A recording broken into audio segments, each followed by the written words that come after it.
এবারে হাম পরিস্থিতির খবর জানাবো দর্শক।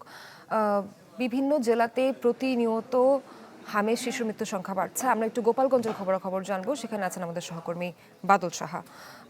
বাদল, কোন হাসপাতালে আছেন গোপালগঞ্জের এবং সেখানকার আজকের পরিসংখ্যান কি বলছে? ঢালাইয়ে দৃঢ়তা, নির্মাণে নিশ্চয়তা, প্রিমিয়ার সিমেন্ট, ঢালাইয়ের রাজা।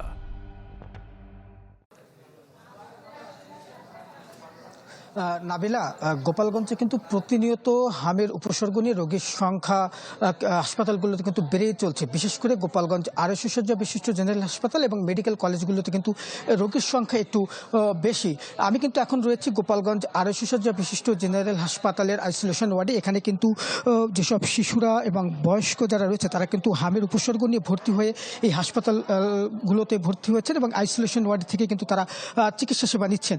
তবে আমি যদি একটু পরিসংখ্যান বলি, এখন পর্যন্ত কিন্তু গোপালগঞ্জে গত 24 ঘন্টায় 16 জন রোগী কিন্তু হামের উপসর্গ নিয়ে ভর্তি হয়েছেন এবং গত 48 ঘন্টায় কিন্তু এর সংখ্যা 26 জন।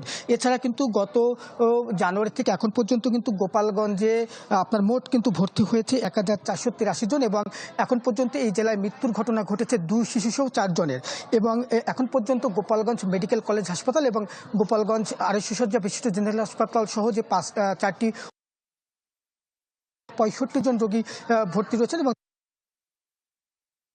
হামের উপসর্গ নিয়ে রোগী ভর্তি হওয়া বেড়ে যাওয়ায় কিন্তু চিকিৎসকরা একটু হিমশিম খাচ্ছে। তারা বলছেন যে এই একটু যেহেতু এখন সিজন চেঞ্জ হচ্ছে, এই সিজন চেঞ্জ হওয়ার কারণেই কিন্তু এই জ্বর সর্দি কাশি বাড়ছে এবং সেক্ষেত্রে অভিভাবকরা একটু চিন্তিত হয়ে কিন্তু তাদের শিশুদের বা যারা বয়স্ক তাদের কিন্তু হাসপাতালগুলোতে নিয়ে ভিড় করছেন। তবে চিকিৎসকরা বলছেন যে যারা সুস্থ যে বাচ্চাগুলো রয়েছে তাদের যেন হাসপাতাল বা যে আইসোলেশন ওয়ার্ডগুলো রয়েছে এখানে যেন আসলে না নিয়ে যায়, তাহলে কিন্তু এই রোগী কিন্তু আরও ছড়াতে পারে বলে কিন্তু তারা বলছেন। সব মিলে কিন্তু গোপালগঞ্জে হামের যে রোগীর সংখ্যা সেটি বেড়েই চলছে। এই ছিল আমার কাছে গোপালগঞ্জে হাম পরিস্থিতির সবশেষ খবর। নাবিলা, অনেক অনেক ধন্যবাদ আপনাকে।